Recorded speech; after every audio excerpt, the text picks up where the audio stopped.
18 വയസ്സുള്ള Senegalese goal keeper കൊല്ലപ്പെട്ടു. Football trials എന്ന് വിളിക്കപ്പെട്ടിരുന്ന കുട്ടിയെ കുറ്റവാളികൾ തട്ടിക്കൊണ്ടുപോയി വിലപേശുകയായിരുന്നു. മോചനദ്രവ്യം നൽകാൻ കുടുംബത്തിന് സാധിക്കാത്തതിനാൽ കൊന്നുകളയേണ്ടി വന്നു. എന്ത് നീചകൃത്യങ്ങൾ! ഈ സിനിമയിലൊക്കെ അതുപോലെ കണ്ടിട്ടുള്ളൂ. ഇപ്പോൾ ഇത് ഒരു രാജ്യത്തിൻ്റെ ഒരു ഭാവി വാഗ്ദാനമായിരുന്നു. അയാൾ ഫുട്ബോൾ ട്രയൽസ് എന്നൊക്കെ പറയണമെങ്കിൽ തന്നെ ആൾ ചില്ലറക്കാരനല്ലായിരുന്നു. ഒരു ഭാവി 18 വയസ്സ് മാത്രമേ ഉള്ളൂ.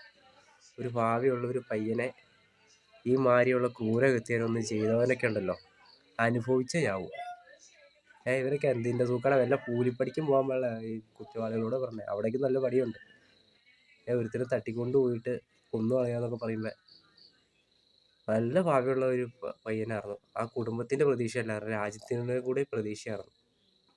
പക്ഷേ എതിരാളിയുടെ ഗോൾ വല പിടിക്കുന്ന ആ പിഞ്ചു കൈകൾക്ക് കുറ്റവാളികളുടെ പിടുത്തത്തിൽ നിന്ന് രക്ഷപ്പെടാൻ സാധിച്ചില്ല. RIP ചെക്ക് റൗക്ക് എന്ന ഒരു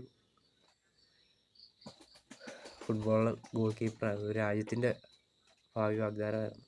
ഇങ്ങനെയൊക്കെ ക്രൂര മനസ്സുള്ളവരൊക്കെ എത്രയും പെട്ടെന്ന് പിടിച്ചു കൊണ്ടുപോയിട്ട് ഉമ്മാരെയൊക്കെ മോചനദ്രവ്യം എന്നൊക്കെയല്ലേ പറഞ്ഞത്, ഉമ്മാരെ അതുപോലെ വെടി വെച്ചങ്ങ് കൊന്നു കളയണം.